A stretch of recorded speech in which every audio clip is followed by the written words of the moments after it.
Everybody, it's me again, Angel, and today I'm going to make warm pasta chicken salad. So this pasta salad can actually be served warm, cold, room temperature, however you want it. Again, I like to make things that are simple and just easy going. So here is a list of the ingredients so you can pause it and take it down. Okay, and so let's get started. All right, so I'm going to put this here. Hopefully that'll stay. All right, so I have a pan already hot. I have it cooking here. I have some oil. You just want enough oil to kind of cover the pan. I already cooked a good portion of the chicken already. I had grilled it over here, so that's over here. But for right here, I left two pieces just so you can kind of see how I do it. What I did was I made a salad dressing, but you can definitely just buy a salad dressing sometimes when I'm in a bind. I buy it in a bottle, and the salad dressings that I like would be Ken's Italian is good, Paul Newman's Italian is good. I don't like to buy low fat. I don't like to buy the zesty, just the regular Ken's or the regular Paul Newman's, or if you know how to make your own, go for it. This one is a balsamic dressing just because that's what I have on hand. So again, I just like to make it easy. So we heat our oil in our pan so the pan gets hot, and we like to sear it so it just gets the flavors get in there. So you want to hear that sound that I love. That means yummy food is cooking. All right, so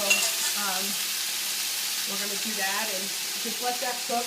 And you can grill the chicken as I did, with this. I like to grill it. I like to in the pan. You can even bake it in the oven if you're just making a huge, a lot of it. You can just make a whole bunch, marinate it, put it in the oven, and just bake it off.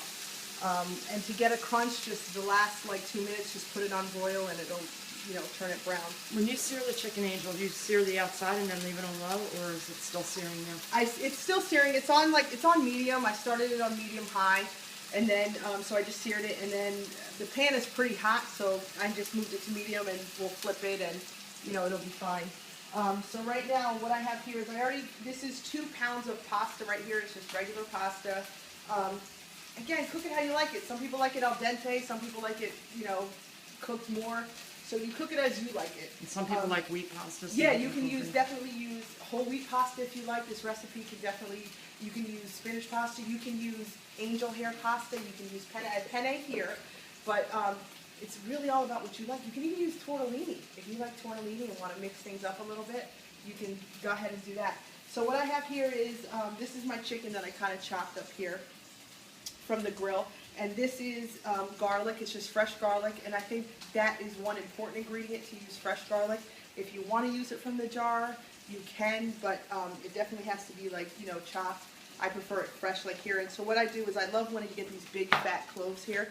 And I take this and I just take the knife, the flat end of the knife, and you just pound it. And it just makes it so easy to peel.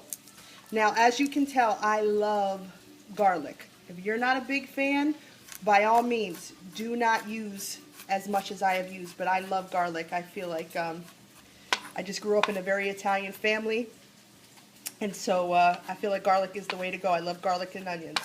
So however you want to do it. The recipe, I feel, definitely needs garlic, but if you want to use less, you can definitely use less. So basically, the recipe is very easy. It's basically the pasta, chicken, and then a sauce. So the garlic actually goes in the sauce. It doesn't go directly in the pastas yet. We're going to flip the chicken right now. I'm going to take our fork and just flip it. And see, I like the nice sear on there. And it's dark color because it's a balsamic. I made it with a balsamic vinegar. So I'm just going to raise the heat a little bit. And just let this cook through. I have a separate pot here, and this is how we're going to make our sauce. It's a very, very simple sauce. We're going to turn on the fire here and just turn it on like a medium low almost, because you're gonna be using olive oil, extra virgin olive oil. So you don't ever, I see a lot of people frying in extra virgin olive oil and putting it at high heat. What happens with extra virgin olive oil is if it gets to a smoking point, it's no longer good for you. So any benefit you think you're getting, you're not. It actually can cause cancer. So you don't want to bring it too high. extra virgin. If you want to fry, or if you want to cook something at a higher heat, you want to use canola oil or another non-flavored oil, or just regular olive oil, which is refined anyway, so you might as well just save your money and use canola oil. So I'm using a whole bunch of olive oil. Now there's oil that's in the sun-dried tomatoes too. So. Yeah, yeah. When I get to that, absolutely, yeah. But a whole bottle, almost a whole bottle. Yeah, because we're using 2 pounds of butter. It's not. This isn't a low-fat recipe, but when you get it on your plate, most of the oil kind of sinks to the bottom anyway. You want to keep it wet, but you can also take as little, you know, when you're getting it and when you're serving it, a lot of the oil drains out anyway, so you're not gonna be so consumed. It's not all eating so much oil. So what I have here is I have sun-dried tomatoes. You can get the dry kind, or you can get the kind that's in the oil already. I know buy the julienne cut. Yeah, I like the julienne cut. Some people like the whole. I feel like I don't like to get such a rush of the whole sun-dried tomato. So I like the julienne cut. I just feel like it, for flavor and value, it just kind of I like the julienne cut too. Yeah, it's nice size. Yeah. So what I do here is I like it. I'm using olive oil anyway. If it was a low-fat recipe, I'd probably, you know, buy just the plain dried. But olive oil is not horrible if it's not heated. It's not horrible. No, olive oil is good for you. So you're using it, and we're not heating this so heavy. So what I do is I do this, and I just like to heat it up a little bit, you know, and just get all the tomatoes in there, and just kind of make it hot. And then 1 jar or 2 jars? Just 1 jar is fine. So, and then we get this just to heat up a little bit, and our chicken is looking like it's done here. So we're gonna go ahead and turn this off here.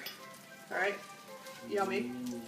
Ooh, yummy, right? So we're gonna take this and just bring this over to our other chicken here, and we can actually take this chicken and add it to the pasta right here.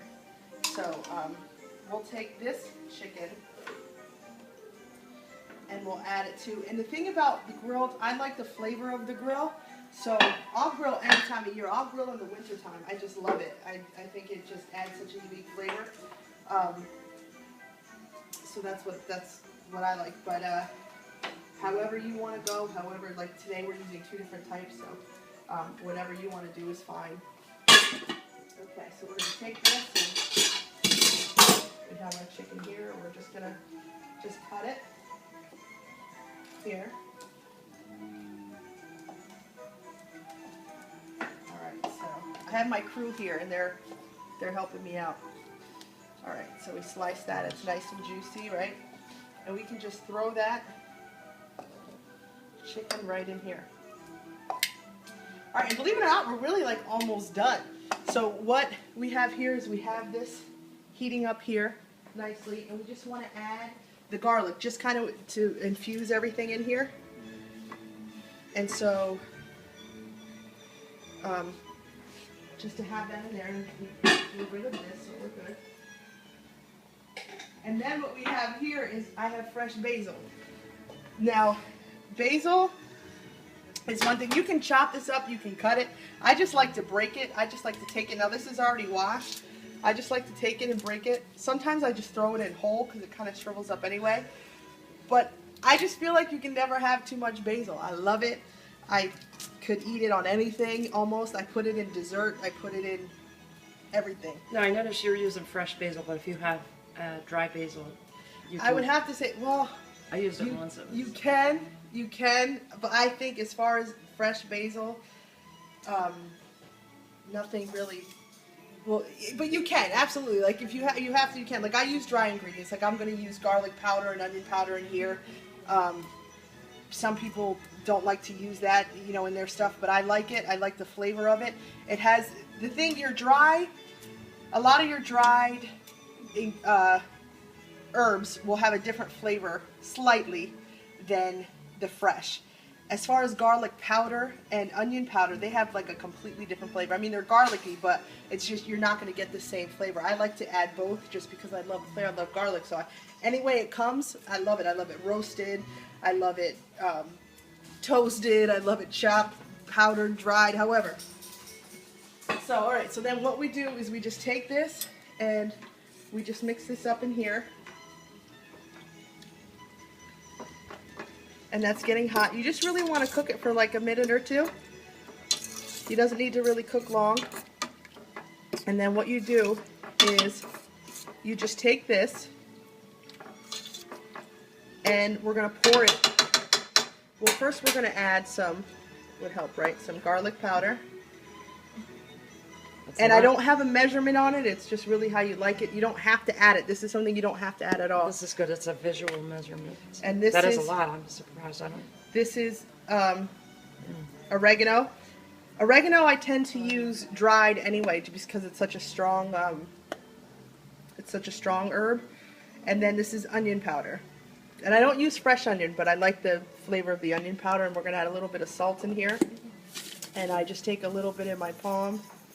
And again, like if you don't, I always think I add too much, but you just take it, you mix it. You see, it's kind of coming to a little simmer there, and that's it. You're done. You're done. So You mix it up. you just want to turn this off. All right, and we're going to carry it over to the pasta. All right, and we're going to just pour it over the pasta. Make sure everything gets in there. All right. And then we're going to take this and we're going to toss it. But then our last ingredient, which is like, makes this amazing, is the cheese, which is my favorite part. So we just take it, we mix it up in there. And if you look at it, like it doesn't even look like there's a crazy amount of oil in there. This pasta was cooked. You want to do this like, you want to do the sauce first and like have the pasta done right away. So it doesn't stick on you. I don't add oil to my pasta. I never do, even if I'm just making pasta with marinara. I never add oil. I know there's people that do. I just feel like it's a waste of oil. And so what I have here is I have a mix of Asiago cheese and I have a mix of Parmesan. You can just use Asiago, you can just use Parmesan, you can use Romano, however you want to do it. I grated this myself and I put it in there. You can use the ungrated, I mean you can use the already grated in the store if you want. I do prefer grating it myself, but it's all about convenience. So whatever you like, whatever's easier for you, works. So, and this is a good amount to make too. This is good for parties, and this is great whenever for parties. You make it, it Yeah. doesn't go to waste. You can It take it. doesn't go to waste, and you can definitely eat it cold. Like it's something you want to serve. You can serve it hot. You can reheat it. It's perfect, and it's even if you wanted to make it vegetarian and you wanted to make it without the chicken, just you can marinate tofu, hard tofu. You can do it the same way and just grill it or cook it in the pan the same way I did the chicken, and slice it up and throw the tofu in here if you want to add a little protein. However you want, you can do spicy sausage would be good. However, shrimp, however you want to do it. And here you go. Here's your finished. It smells great. Product here. Well, of course it does. Okay. So we're gonna. That's it. Well, you know what? We'll serve it in that, and We're gonna I think plate this it. could be the end of the We're video, gonna- though. Oh, you want to plate it? We're gonna plate it with our tomato from our vine. This was from our yield? tomatoes we got. We had such a great High year. yield. We A had high a great yield year. year. Yes. And so we're gonna make something wonderful with this, like a marinara or salsa. We're gonna do something real special with that. We're gonna put that there. I can cook. I didn't say I could grow. So we're just gonna plate this and make it nice. You want to always put it in a separate bowl that you're mixing it in, because the food tends to get to the sides this way. If you put it in the bowl, it just presents better. Can I ask you another question while you're doing it? Yeah. This roasted garlic that you made here, Oh yeah. that's a treat too. So while you're doing this, you can. Okay, so what I did with the roasted garlic, my cousins love roasted garlic, so I just decided while I'm cooking I would make roasted garlic because I needed garlic for this. So what you do is, what I should have done is save it. You just take you have the two parts of the garlic. So if I just bought this from the grocery store, you have the little hairy side here, and then you have the end point that comes to a point. You just want to chop that part off. You want to drizzle it with a little olive oil, with a little salt. You can put pepper. If you want to put any other seasoning on it, you can. And then you just put it in a container and you bake it in the oven. Some people like to slow roast it. I just put it in at 375. And for about maybe 20 minutes, 25 minutes, 30 minutes, you just got to watch it after a while. What ends up happening is it turns like this color. but then it starts to pop out a little bit, and that's how I know it's done. Once it starts popping up, you know that it's done. You just want to be real careful because it's extremely hot when you take it out. So what I like to do is I like to wait till it cools down, and I just take a fork and I just take it out, or you can take the ends of it and you can kind of squish it out. But I think you waste a lot when you squish it, so I like to wait for it to cool down a little bit. And I just take a fork and I just, pop each one out and put it on bread or put it in soup, or you could even put it in here just to enhance it. It's just a wonderful side dish to have. So there you go. There is the warm pasta chicken salad that can be served cold or hot or any way you like it. So I hope you enjoy it and have fun.